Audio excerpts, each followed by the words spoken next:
Soda. Hi guys, and welcome to Bottle Collection Part 3. For those of you who've been watching my videos on this, I really appreciate it. A lot of you seem to be enjoying this segment, so I'm glad. This is, like I said, Part 3, and I got 10 more bottles to show you guys and talk about how I found them and a little bit of knowledge here and there. So let's get started. I'll actually show my first ACL. I haven't shown an ACL yet. This is a Patio Diet Cola I purchased. And this isn't my first ACL I've ever owned. It's just the first ACL I've shown in these video segments. And this is a Pepsi product. This is actually the very early version of Diet Pepsi. In 1964, Diet Pepsi was created out of the thought of this product right here. And it actually has all the ingredients on the back. You guys can see that, which is really cool. It says carbonated water, caramel coloring, calcium climate, whatever that is, and then just a weird list of weird flavors. Or ingredients. Doesn't list high fructose corn syrup because this bottle isn't that new. They didn't start using high fructose corn syrup till the 80s. So that's that Patio Diet Cola. I'm a big freak for anything Pepsi. So if I find any Pepsi bottle and or product I don't have, I buy it almost immediately. Next up we have, this is a natural ant killer bottle from the 1930s. With the original cap, it's green. You can see with a hole where the ants would have crawled in the bottle and ate the poison. And beautiful bottle. It's green, and it's like half like dome shaped, which is kind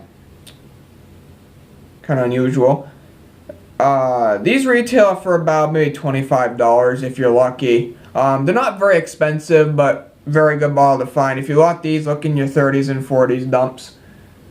Very, very good bottle there. Believe it or not, guys, that was one of my first poison bottles I ever found, was an natural ant killer. It was in a dump that's long been dug out, and beautiful bottle. Next up, I have a aqua-colored brunette Boston. Very common, but I'm not trying to do every good bottle in my collection right away, guys, because I don't want this, towards the end of this series, I don't want to have just a bunch of $1 and common junk in these videos, so I'm trying to mix it together. This is an applied flat lip from 1880, and it's got the B for brunette on the bottom. These come in aqua and clear. There is a rumor these come in sapphire blue, but I have never personally seen one. But that's that. Brunette Boston. Next up is actually kind of a rare bottle. It's a mini BayerAspirin with the cross in the front. Now, these bottles aren't rare. They are bottles that don't have this cross in the front that are very common. There's also the newer ones with it, say BayerAspirin up the side like this. But these ones are actually kind of rare with the cross in the front. Not to be confused with the square one. That's about this big with a screw cap. Those are common. But this one is kind of rare. And mine, I don't know if you can see this, but it's actually missing the B right here on the word Bayer. So that's kind of increases the value a little bit. Unfortunately, it's got a lip crack, and it is a ground lip, so this bottle is pretty old. Quick tip before I get into the next bottle on screw caps. I can't express this enough. Just because a bottle is a screw cap, that doesn't mean it's not old. Believe it or not, guys, they have had screw caps since 1858. Yeah, that's right, 1858. That's why those mason jars say that, because that was the first company to patented the screw top. I actually have a whole website on that. I read about it once in a while. Here's my first cannon jar that I'm going to show in my vids. This is a sun-colored amethyst double safety canning jar. I pulled this out of a dump in Vermont. It's a pretty new dump, so this is a late throw for the dump. unfortunately it is missing the lid and the baler, but it has a tooling error right here. I don't know if you can see that, a little indentation right there. It's not a chip, it's a tooling error. And when I say sun-colored amethyst, that means there's magnesia in this glass, which the sun's rays over time turn it this purple or pink color. That's not made like that. This bottle was clear when it was thrown away. But actually, there's a dump that my uncle showed me that's right across the street from his house. I'm going to go there again next year, and it's full of broken shards of these deep purple bottles. And unfortunately, the dump was all dug out, but I'm going to go up there and poke around next year and see if I can't find anything whole or some good shards for my art pieces. Next up, we have a Dr. J.B. Saracho's bitters bottle. Once again, it's very old, 3-piece mold. That's an old motto I teach beginning collectors. You know a bottle's old if it's got a 3-piece mold. You can remember that rhyme if you ever want to know about how old a bottle is. And another tip about all bottles with a 3-piece mold have an applied lip. And if it doesn't have an applied lip and it's a 3-part mold, it's fake. So this one's olive green, common but nice. I think I bought this one for $5.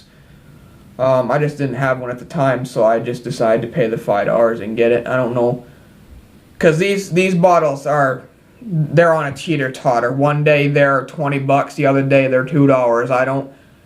These are one of these bottles that are always fluctuating in price, even though it's a bitters bottle.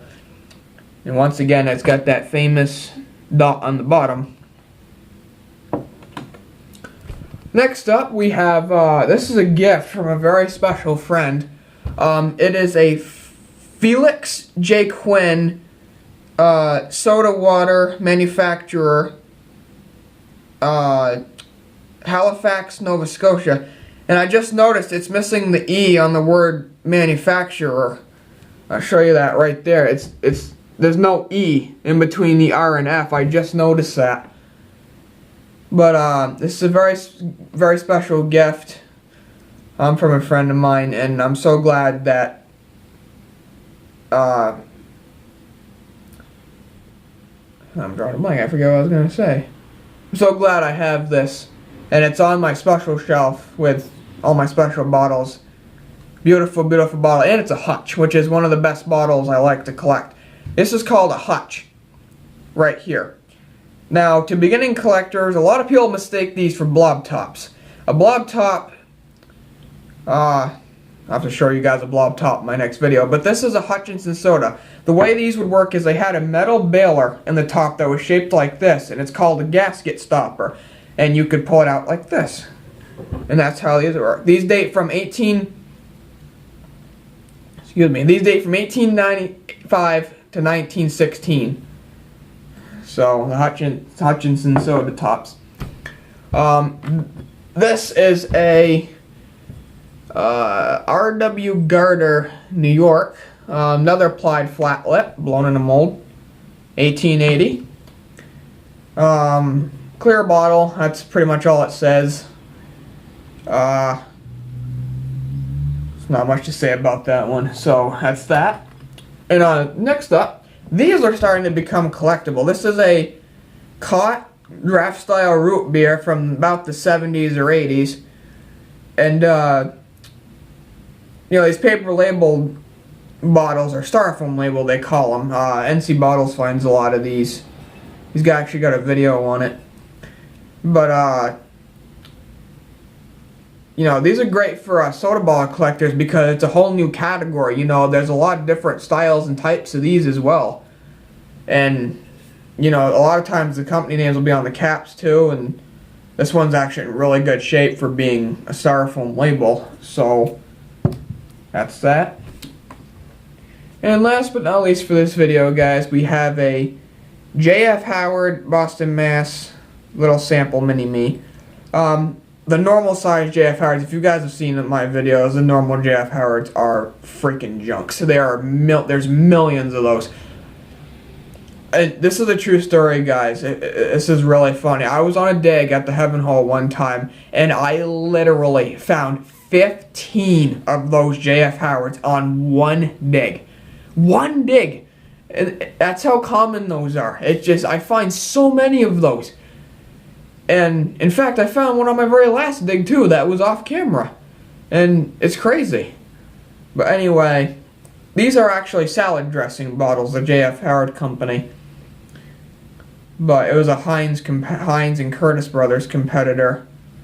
All them guys competed back then. Premier was another condiment competitor. And back then, French's Mustard was its own company as well. So, hope you guys enjoyed this video. This has been part 3. I will do a part 4. And thank you guys for watching. Please like, comment, and subscribe. And Boston Main Digger signing off.